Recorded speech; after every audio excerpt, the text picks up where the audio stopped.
7th grade, linear functions is what we've been doing this whole chapter. 7.3, 8th grade. Man. You're really throwing numbers. Can you tell we have 2 weeks left of school and my brain is just as dead as yours? So 8th grade, chapter 7.3. Man. Do your warm-ups. All right, example 1. Put this in your journals. So we're going to use the graph to write the linear function as it relates y to x. What is the formula for the linear function as it relates y to x, Josh? Y equals mx plus b. They're just renaming it, guys. As long as y is relating to x, it's y equals mx plus b. If it ever tells you it's x related to y, you just reverse the x and the y.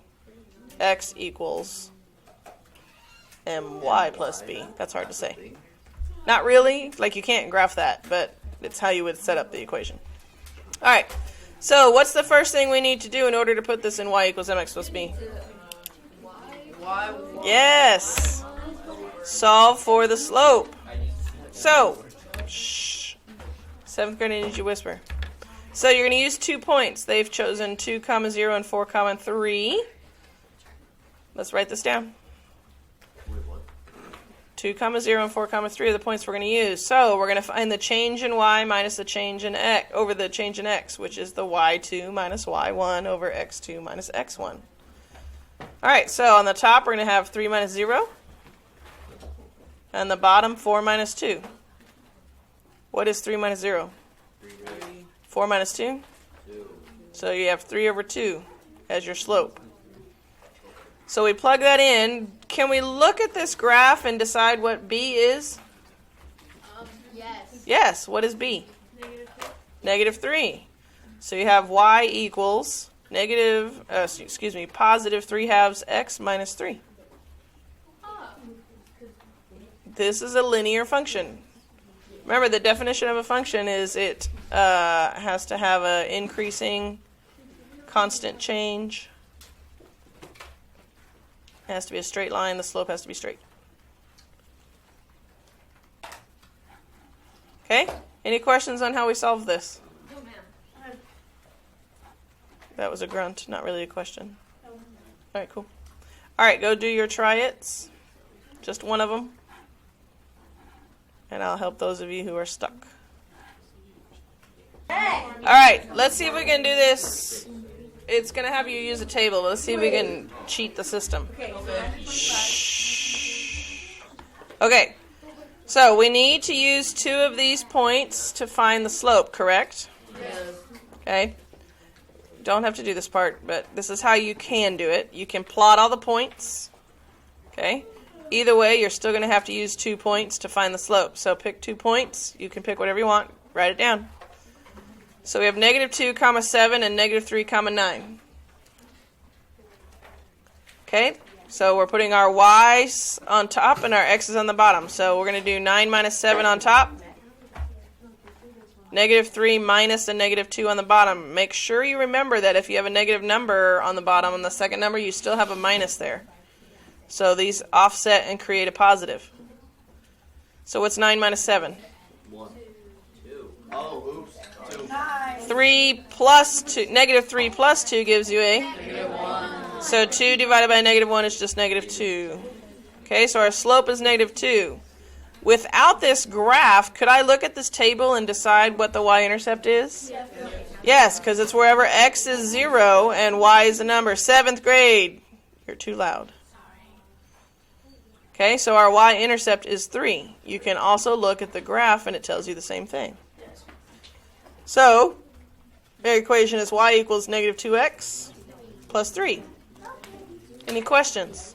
No, ma'am. If you zone out when I'm teaching, you're not going to learn. I'm sorry, Miss Cece, I do that a lot. Okay, go do your try I it. can't help it. Teacher, I need help. Whoa, I did something wrong.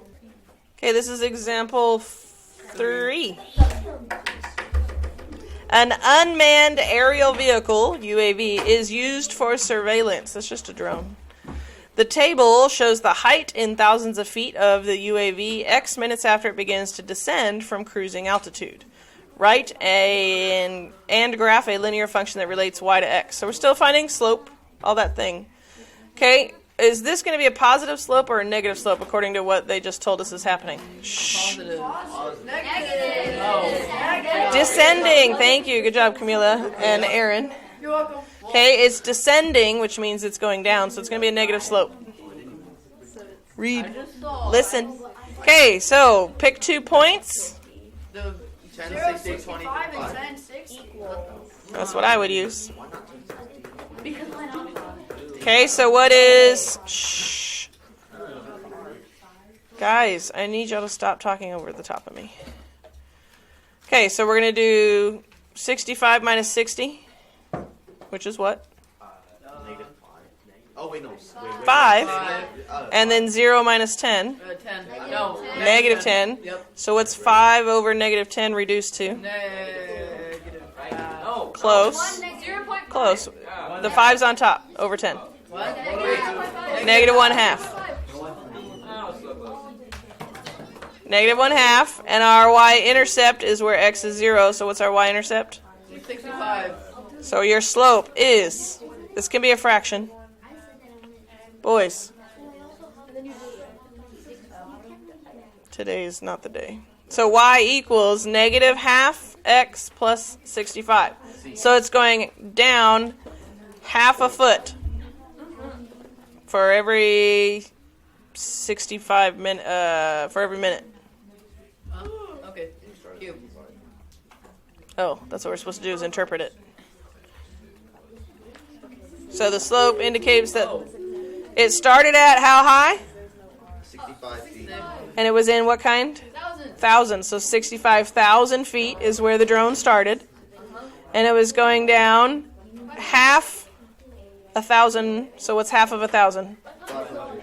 So it's going down 500 feet per minute. That's how you interpret that. Any questions? No, ma'am. Okay, go do your try it's. Try it number 3, self-assess all the way through number 5, guys. An unmanned aerial vehicle. So this is another drone. The table shows the height 1,000 is exactly like we just did. Okay, so let me grab my whiteboard. Did I miss?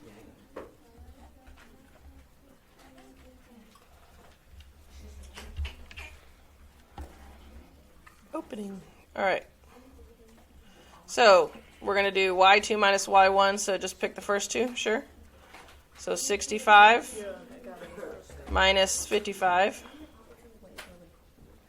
over 0 minus 10. That is a giant line. Okay, so what's 65 minus 55? I get it. 10, right? What's 0 minus 10? What is 10 divided by 10? That was so dramatic. Okay, and our y-intercept is at?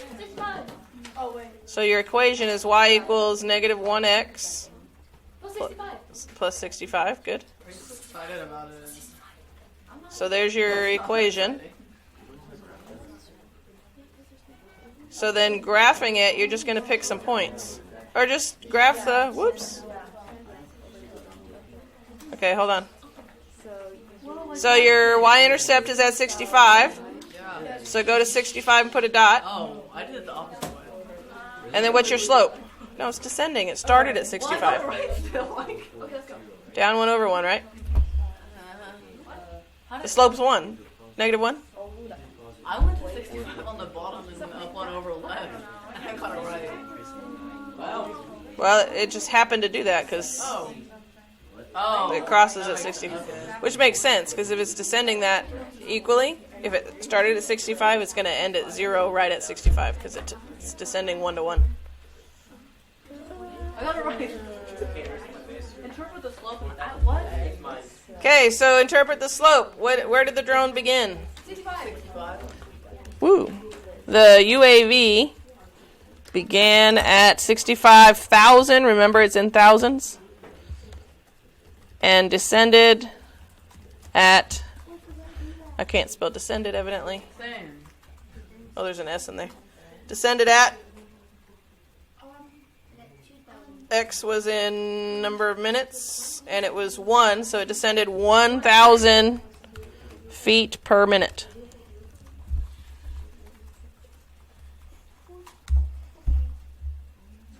So, did that talk about the y-intercept? Yep. Did that talk about the slope? Yes. Yep. Done.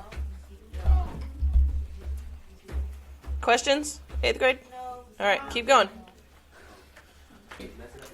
Example 4, question mark? Yep. The cost of buying X cubic yards of mulch from company A, including a one-time shipping fee, is represented by this equation. The table shows the cost, including a one-time shipping fee, of buying mulch from company B. Which company charges more per cubic yard of mulch and how much more? Okay, so they're looking for the slope of each of these. Okay, the first one is 29. So it's $29 per cubic yard. We're trying to find out what B is. So we need to solve for the y-intercept equation. So, which one do we want to use for our point? 140 and 3. So the first two? Okay, so let's solve for our slope. So 82 minus 4850. Calculators are fine. You can do that.